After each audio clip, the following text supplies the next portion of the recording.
Hello दोस्तों, मेरा नाम सौरभ है और आप देख रहे हैं हिंदी हॉरर वर्ल्ड।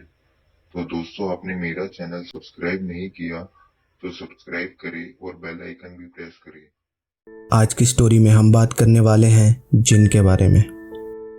ऊपर वाले ने हम इंसानों को मिट्टी और पानी से बनाया है, वही दूसरी तरफ जिन्नात या जिन को बिना धुए वाले आग से बनाया है। इसलिए बहुत से लोग कहते हैं कि आप जिन को देख नहीं सकते, सिर्फ उन्हें महसूस या उन्हें सुन सकते। ये कहानी एक छोटे बच्चे की है जिसके साथ कुछ ऐसी इंसिडेंट्स हुई हैं जिससे उस बच्चे का मन आज भी बहुत डरा रहता है। इंडिया के हर एक कोने में हज़ारों मिस्ट्रीज़ सालों से दफन है।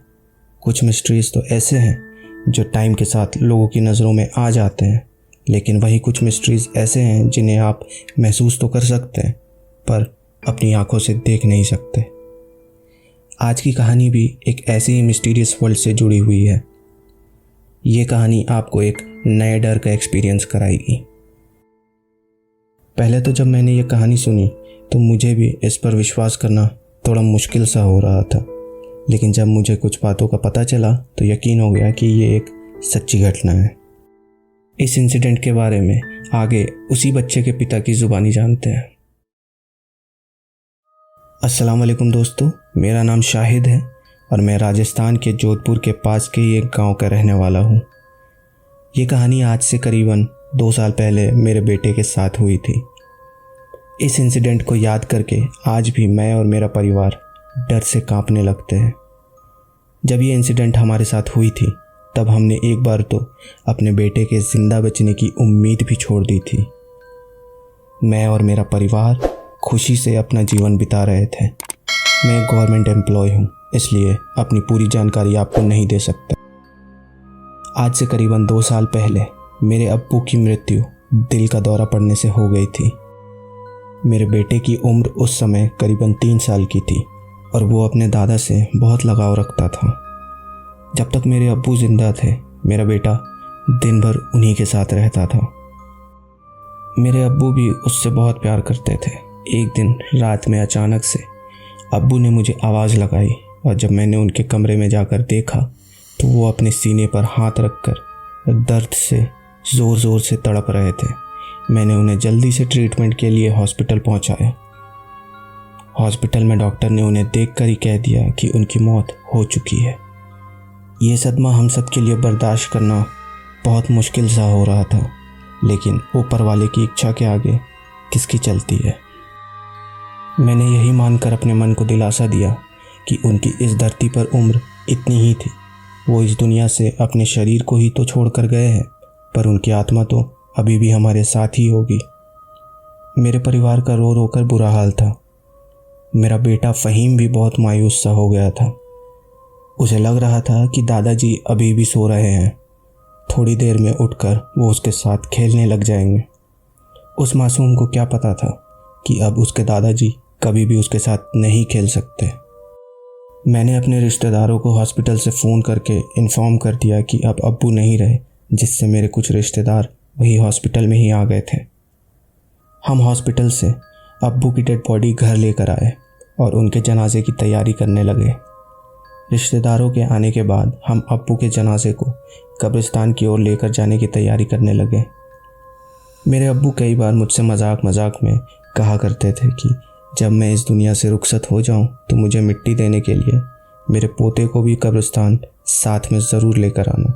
मैं अक्सर उनकी इस बात को गुस्से में टालकर उन्हें डांट दिया करता था कि आप ऐसी मनहूस बातें क्यों करते हो। आज वो अब इस दुनिया से ही चले गए तो उनकी बातें याद करके मेरा मन बहुत ज़्यादा दुखी हो गया था। अब उनके जनाजे को कब्रिस्तान ले जाने का समय हो चुका था। मेरे रिश्तेदार और जान पहचान वाले सारे उनके जनाजे के लिए मेरे घर पर इकट्ठा हो चुके थे।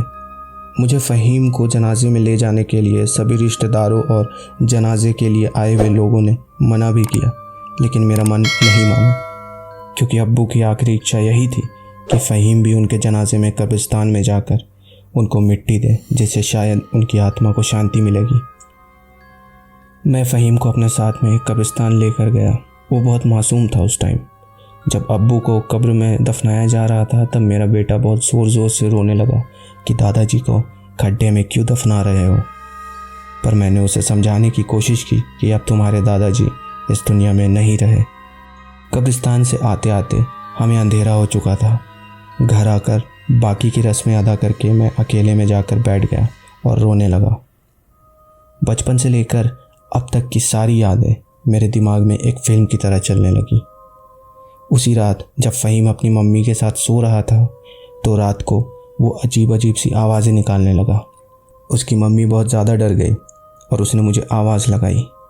मैंने जब जाकर देखा तो फ़हीम कुछ अजीब सी आवाज़ अपने मुंह से निकाल रहा था और साथ में नींद में ही कुछ अजीब सी हरकतें भी कर रहा था और लगातार छत की तरफ देख रहा था।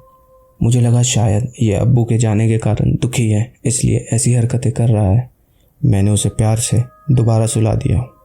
रात को करीबन 3 बजे के आसपास का समय था और मैंने देखा कि फ़हीम अचानक कुछ बड़बड़ाने लगा। उसकी आवाज़ बहुत भारी हो गई थी, जैसे कोई बुजुर्ग बात कर रहे हो। मुझे यह जानकर बहुत अजीब सा लगा कि एक 3 साल का बच्चा एक बुजुर्ग की तरह कैसे बात कर रहा है, और उसकी आवाज़ भी एक बुजुर्ग की हो गई थी, जिसे सुनकर मैं बहुत ज़्यादा डर गया था।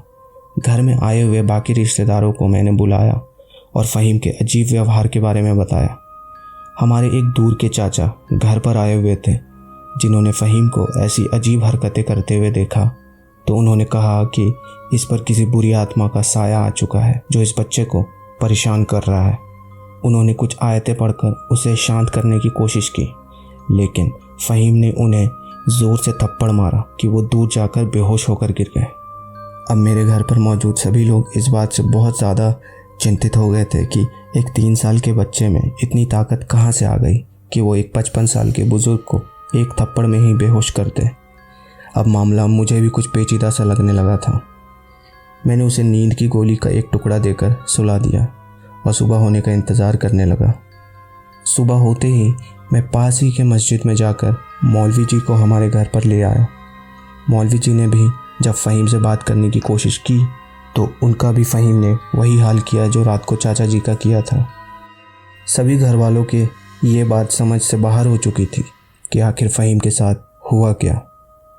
कुछ लोगों ने बताया कि शायद कब्रिस्तान में जाने के कारण बच्चा है, इसलिए उसके साथ कोई बुरी आत्मा आ गई होगी और वो उसे शायद परेशान कर रही है।